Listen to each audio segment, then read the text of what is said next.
where we have a keynote session on academia industry collaboration practices in different countries by Professor Dr. Suresh Kumar Dhameja ji. He is the Director General of Colombo Plant Staff College. So before I hand over the session to Sir, a brief introduction. Professor Suresh Kumar Dhameja ji, having PhD, MBA, MTech, BE, was a professor of EDIC department at NITA Chandigarh. He is also former Dean Academics and International Affairs. Dr. Dhameja has work experience of more than 37 years of teaching, training, research, including 3 years of international experience as faculty consultant at CPSC Philippines. Professor Dhameja has visited 35 countries, including conducting training programs, chairing technical sessions, undertaking consultancy assignments, and has many honors and distinctions to his credit. He has published more than 35 papers in international and national journals, presented around 150 papers in international and national conferences, and has authored and edited more than 22 books in management and entrepreneurship. He is a member of Task Force on Women and Young Entrepreneurship at UNESCAP Bangkok. His areas of expertise are entrepreneurship, small business management, quality assurance, achievement motivation, training, international and national accreditation, and industry academia linkages. So I request Professor Dhameja to kindly take over the session. Okay, thank you so much, Dr. Neeraj Wala, the program coordinator, for a very comprehensive introduction of mine. Thank you so much. A very good morning to all of you. Namaste, namaskar. My session is on academia, industry collaboration or collaborative practices in different countries. I'll take up some of the case studies of different countries because it's an international conference, so let us have a brief discussion regarding the different countries' experiences. So mainly two contents of my presentation, the TVET and the industry, and then the case studies of industry academia linkages from 9 countries.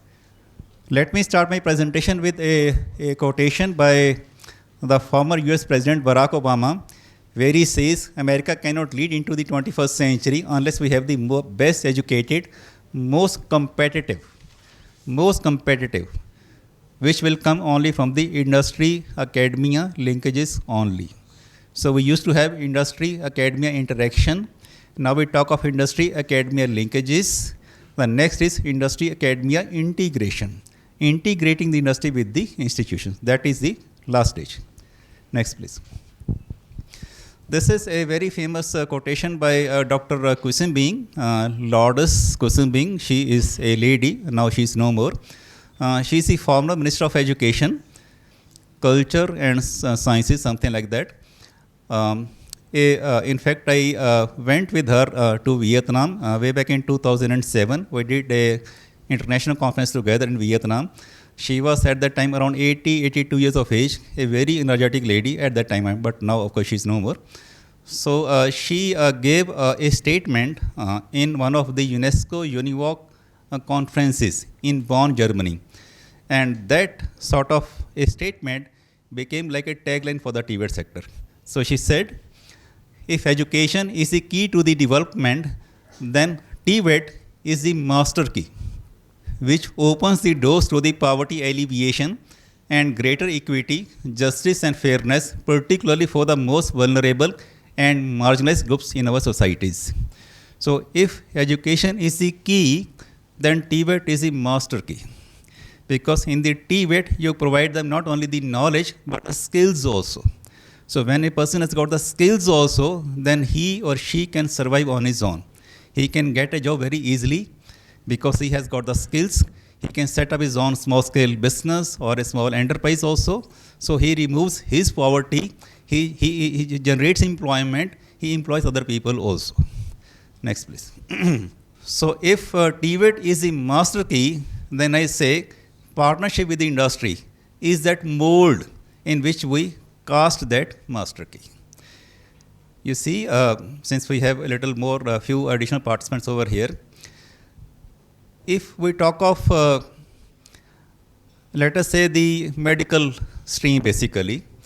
In the medical stream, you see you have the colleges, medical college, and then a hospital attached with the college. That means whatever you learn in the medical college, you can practice the same thing in the medical hospital. But in a medical college or in a medical hospital, you need what? You just need only one human body. So you can afford to have a medical hospital. But in the field of TVET or engineering or diplomas, we have a lot of variety. We have the civil engineering, the electrical engineering, the mechanical engineering, the electronics, the computer sciences, leather, so many things are there. You cannot have all the industries within the college. So the best is to have a very high linkages with all of them. So this is the networking with the industry. We have the TVET system on one side and the industry on the another side. So initially, the students, they come, they get training in the TVET, and then from there they go to the industry. Later on, when they want to retrain, they again come back to the TVET institutions. So it is both supply and demand from either side. Now let me take up a few case studies. This is a case study of an institution in India. In fact, I am from India. There's a place known as Baddi. Baddi is a small town. It's an industrial town in Himachal Pradesh, state of India. Baddi is around 30 kilometers from Chandigarh, from where I belong. In Baddi, we have got a university, the University of Emerging Science and Technology. In this university, they have got a discipline of mechanical engineering, in which it's a 4 years training, 4 years program. It's an engineering program, in which the students, they come to the university for 2 days in a week. They spend the 4 days in the industry or in the companies. So they have got the tie-ups with a large number of companies in that town.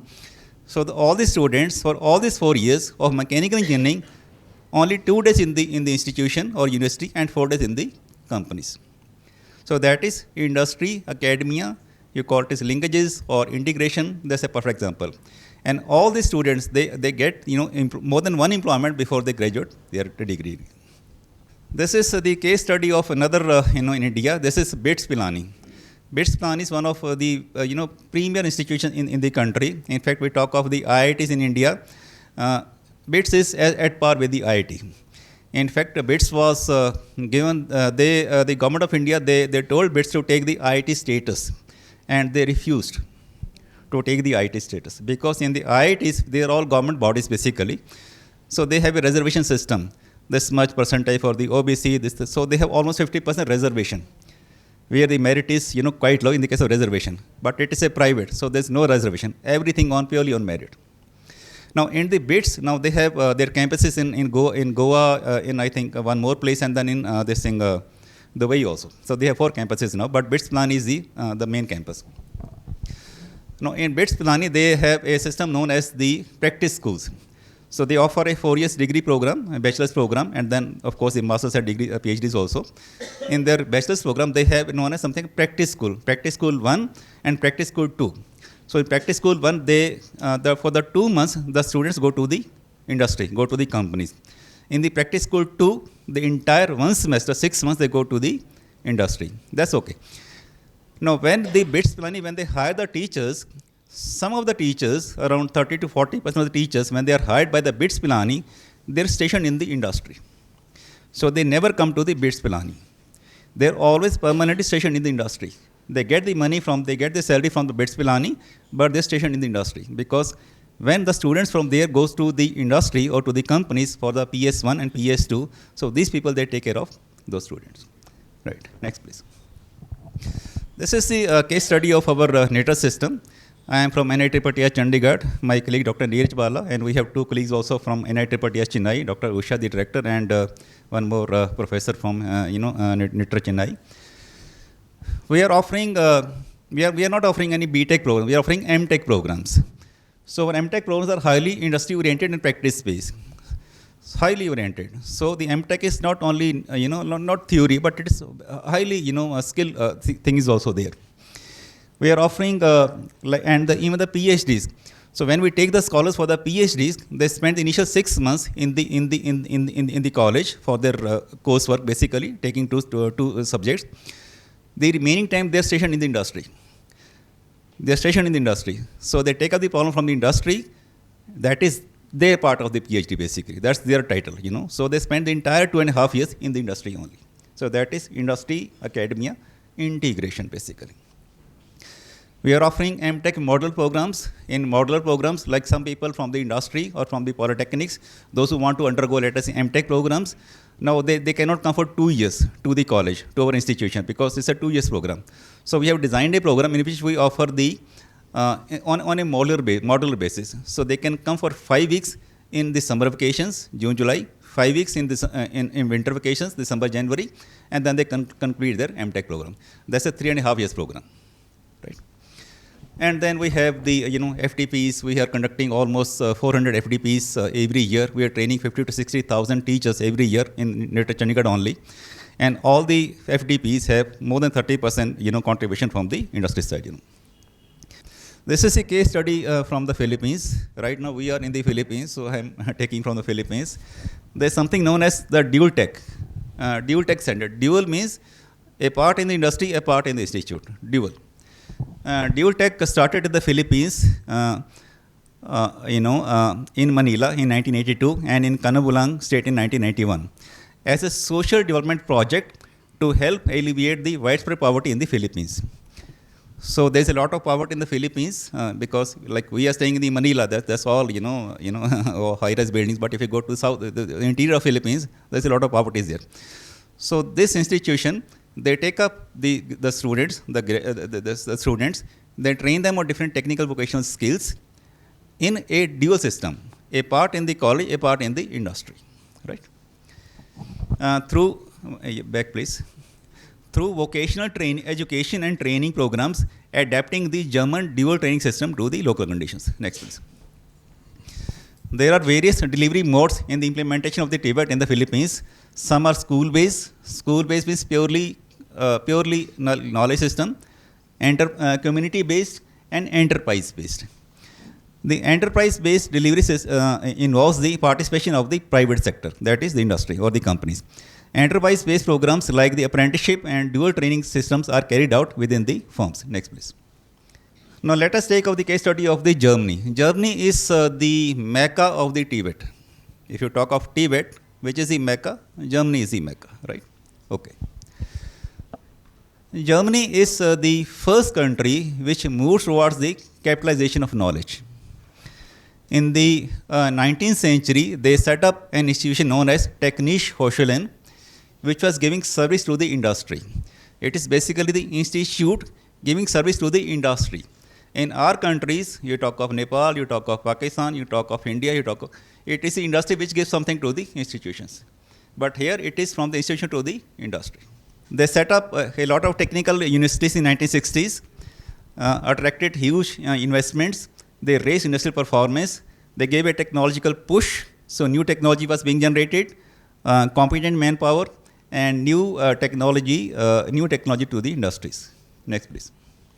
So they had this innovation and technology transfer.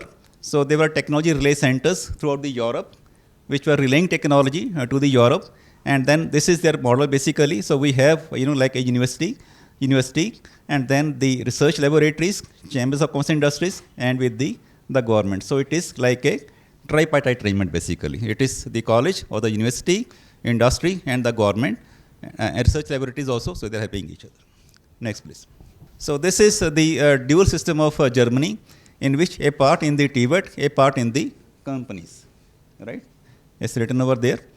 And what is the benefit? The graduates, they get personal and social competence. They get occupational competence.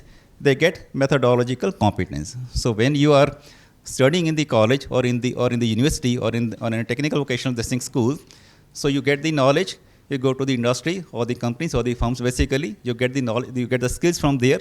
The person becomes wholesome.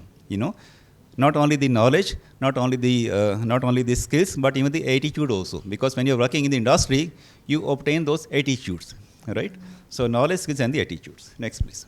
So this is the dual training system. They have certain strategic commitments between the industry and between the education sector. They have a act. It's a legal commitment, Vocational Training Act. So they provide this labor market relevant training.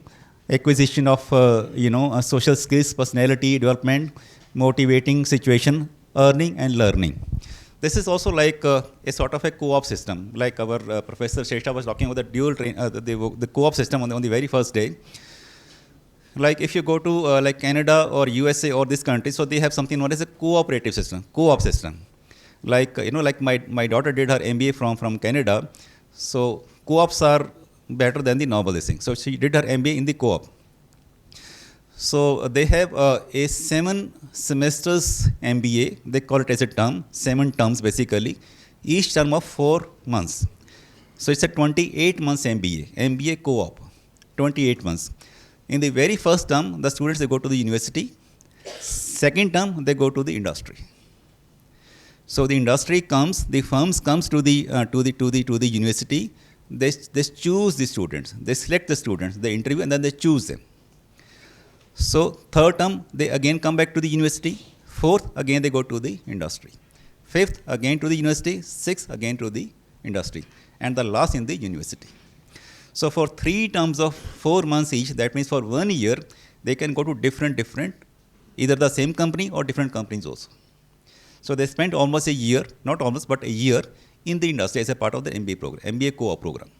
So when they graduate, they have more than 2 to 3 employment letters in their pockets. That's the benefit of the co-op program.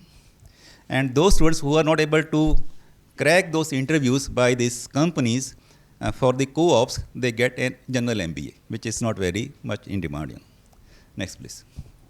So, this is strategic commitments. There's a wide consensus in the society. I am talking about Germany, to provide all school leavers with the VET. There's a strategic top-down decision made by the government and employees to implement a co-op system. There's a willingness of the public sector to accept private sector as an equal partner. So that means there's a willingness both by the private and both by the public sector. A willingness of the private sector to ensure quality control of the education and training. Next, please. So they have got an act. There's a legal act in which the private sector cannot say no. So there's an act between the public means the institutions, and then the private means the industries or the companies basically. Next, please. This is a case study of Malaysia. This is College, Kema, Hiran, Tinggi, Mara, Kuantan is the name of the place. It's like a city in Pahang state of Malaysia. The research outputs of the students are readily converted to the profitable commercial activities. So normally in our institutions, like in our TVET institutions, in our polytechnics also, there's not much focus on the research part. So the research part is missing. But in these technical vocational colleges of Malaysia, they are doing a lot of research also. You see, research is also one of the very important components. When you go to the industry, you should know how to do a small research, action research basically. And these students, they are taking up problems, they are doing a research, they are making something, and then they are selling that thing also as a part of the, this thing.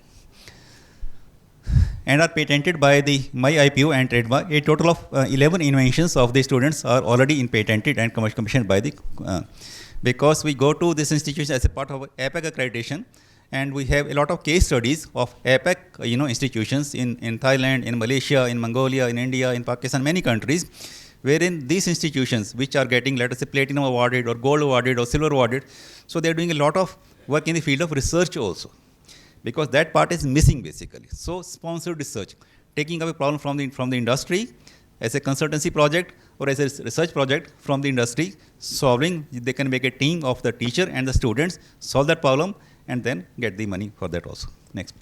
The institution was commissioned by the major companies such as Petronas and Serum for research activities. Their commissioned research involves the development of new materials for the biomedical sector such as dental implants. So it is an institution which is making something for the industry.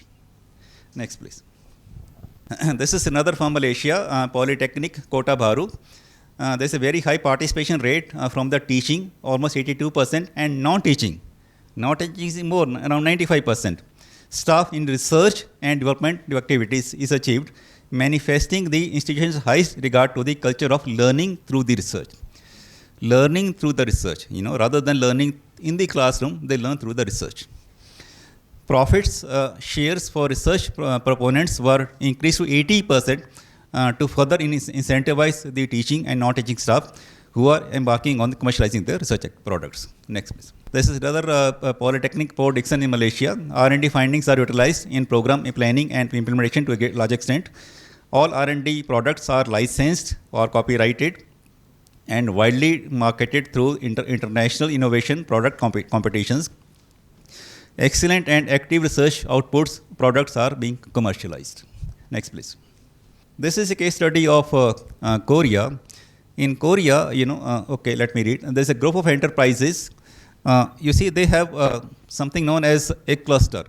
There's an area in which they have a cluster of small companies, around 150 to 200 companies, small, micro or small companies. Now, they have set up 2 institutions. Now, these companies, they need the manpower. So, they have set up those 2 institutions within that complex of cluster, wherein they train the students which are sent to these companies, right? So, it is, the demand comes from this cluster, and there are 2 institutions which are training the students, which are providing those technical vocational, the courses to the students who become a supply to this institution, this industries basically. So, in the Republic of Korea, the Kumi Electronics Industry Complex is composed of around 150 electronics-based related firms, mostly the SMEs, small and medium enterprises, together with supporting firms. It is served by specialized education institutions such as the Kumi Electronics High School and the Kumi Engineering College. Next, please. This is a case study of Australia. Industry is expected to take a leadership role in identifying the competencies and training package to be delivered to the training system. So it is the industry which decides what you will teach in the technical vocational schools. So they will decide. Not the TVET, but they will decide, because they have to take the manpower ultimately. At the secondary school level, the employers, they work with the vocational program coordinators to provide the workplace learning for the students. Next, please. Institutions and industry partnerships are generally reflected in a formal sense in the development and implementation of the industry training packages, composition of course advisory groups, and the delivery of the apprenticeship training. Staff in the institutions are very active in developing and maintaining informal networks with the industry. Sometimes it's a little difficult to have the formal networks, formal communication. So if the faculty and the staff can have informal relations, if a college or a TVET institution has, let us say, 20 faculty members, you tell each and every faculty member or the teacher or the trainer to have just one contact in any industry per year. So let each faculty member or teacher or trainer develop a informal contact with just one company in a year. You see, it will be a spiraling effect, So that is how you can have more of industry institute partnerships. Next, please. This is a case study of Singapore. In Singapore, they have this ITE, Institute of Technical Education. I have seen this ITE. In fact, when I went to this ITE, one of my joint secretaries in the Government of India, he was also accompanying me. So they have huge campus. There are, I think, 3 or 4 ITEs. So when the joint secretary, who is a very senior bureaucrat in the Government of India, when he saw this, huge, so he was really, his eyes were wide open. He said, Dr. Dhameja, this is better than our IITs. I said, sir, this is not even a polytechnic. It is an ITI, the lowermost rung. So their ITIs, that means after the 10th, they have this 2 years programs. In India, we have this industrial training institutions, ITI. So first we have the engineering colleges, we have the polytechnics, the least is the ITI. So that ITI of Singapore was better than the IITs of the India. So they had more than 100, programs, I think 130 or 40 programs, and everything was over there. Like we went to that aircraft, aircraft discipline, and we saw the actual aircrafts over there. So the students are practicing everything physically, over there. They have all the machines and everything is over there. That is the quality of this IT. Next, please. So these are the ITs, These are not even the polytechnic. These are after the 10th for the school leavers, like TVET programs basically. Next, please. Now let us talk of TVET in Thailand. Institutions are focused on conducting research and producing outputs that can be commercialized. Institutes collaborate with the industry in implementing the research outputs. So there, you see, when you talk of this industry academia collaboration, normally we look to the industry for collaboration. No, it's like like we say, if you want to have a relationship, there should be a give and take in relationship. If not 50-50%, say around 60-40%, 70-30%, it cannot be 0 and 100%. There has to be a give and take. So normally we are not giving anything to the industry. We expect everything from the industry. So why will they come to you if they are not getting any benefit? There has to be some give and take. So these institutions, they are giving something back to the industry. Okay. I was once sitting with a principal of a polytechnic in India, and he said, actually jokingly, he said, sir, we have got a very perfect give and take with industries. I said, what is that perfect give and take? He said, well, they keep on giving, we keep on taking all the time. So not that type of give and take, but should be there. Okay. This is the Konkan Vocational College, Thailand. These are all vocational TVET institutions. The research outputs such as edible tableware like your spoons, your forks, which can be eaten also. You can eat those tableware. And veggie wrapper, veggie cheese are packaged and commercialized. KYC undertakes research collaboration with industry partners. Institutes provides awards such as Outstanding Researcher Certificate to the teaching and the non-teaching staff. Should the researcher win a research competition, 100% of the prize money can be kept by the researcher. Next, please. This is Songkhla Vocational College in Thailand. There's an innovation center that exhibits the innovative products done by both the teachers and the students. So they're working in a team. So the teacher and a few students, they make a team basically. Numerous products of research have become income-generating activities and were introduced to the community. Next, please. This is a case study of USA. Universities have become an annex of the industrial research laboratories. Universities possess special expertise and equipment that could be harnessed to enter innovation. Now, today, all the American universities have become research universities. Teaching and research in these universities is a link to the enterprise. You see, if you want to do the research in an industry or in a company, it's very expensive. So they go to the universities for the research part basically. It is the institutions or it is universities which are giving something to the industry. Any new technology first gets developed in the universities, then from there it goes to the industry, right? From that industry it comes to countries like India and all those countries. And then we go look to the industry to get it in our institution. Next, please. Science parks, incubators, and innovation centers are very popular and successful schemes jointly implemented by the industry, university, and government in the USA.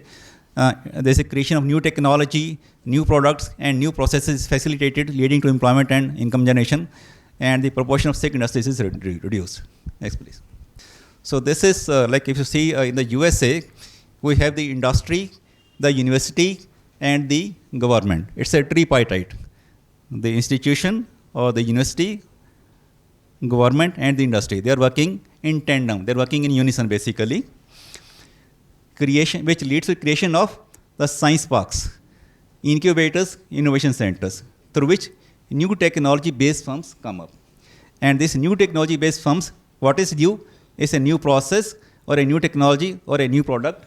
And what is the extra benefit? Extra benefit is they provide employment, income generation, reduction in the sick industries. Next, please.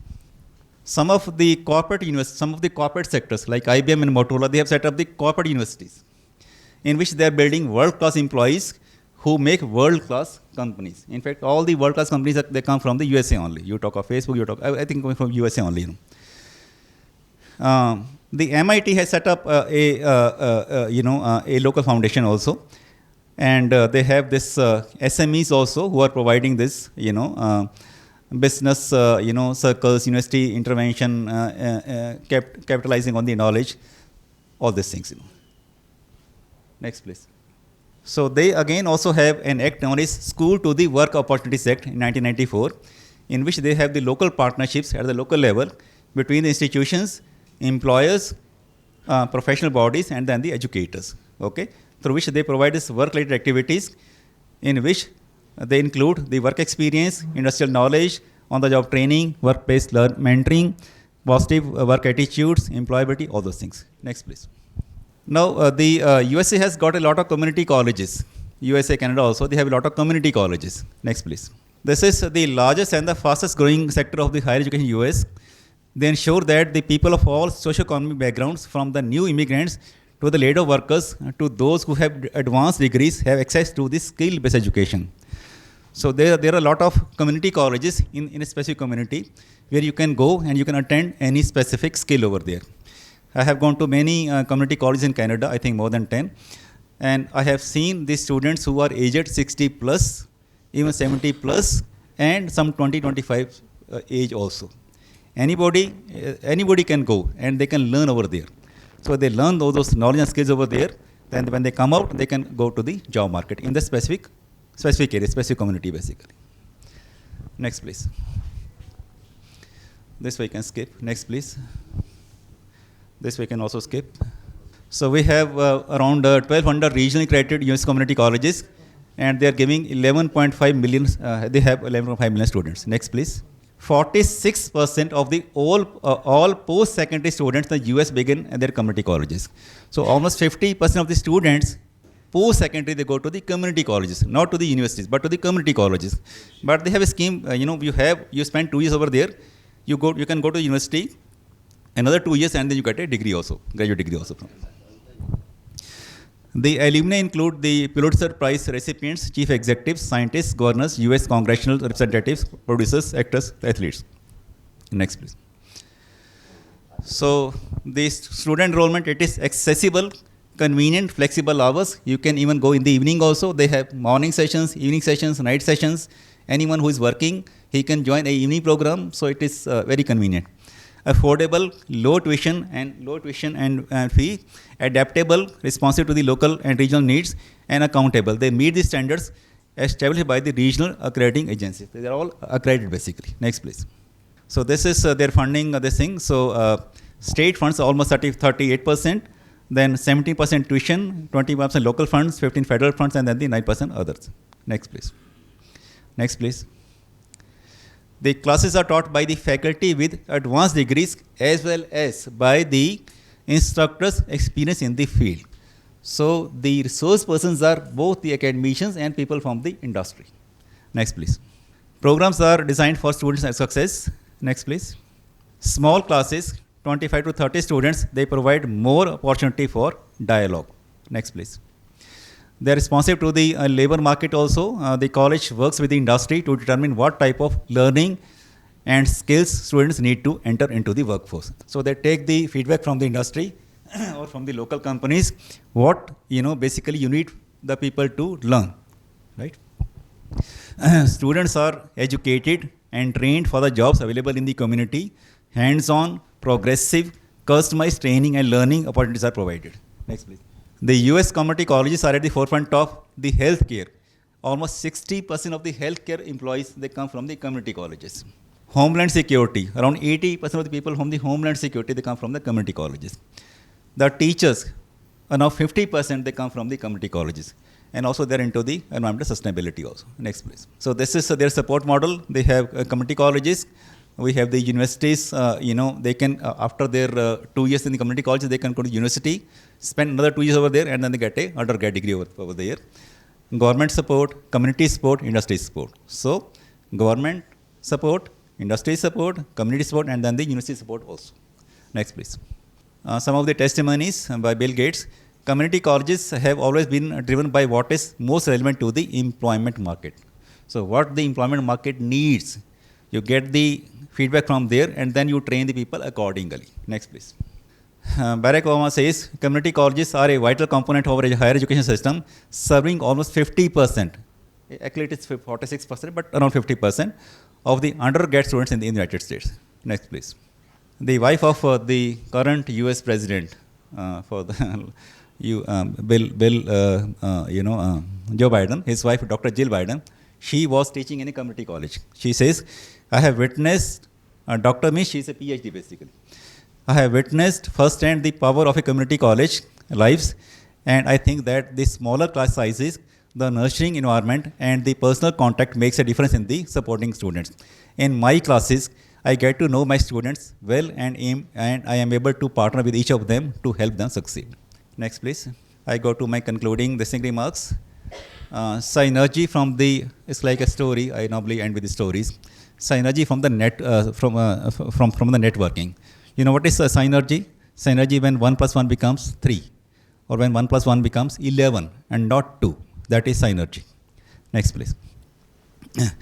When you see the geese heading south for the winter, flying in a V formation, have you thought what science they have discovered as to why do they fly that way?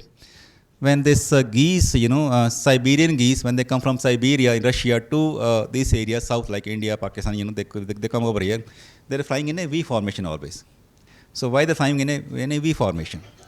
As each bird flaps its wings, it creates an uplift for the bird immediately following.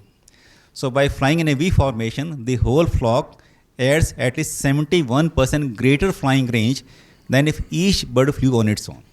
So that is, they have discovered, Next, please. Yeah, so this is the message. People or the organizations. We have the TVET, we have the industry, okay, who share a common direction and a sense of community can get where they are going more quickly and more easily because they are traveling on the thrust of one another. I think that is all. Next, please.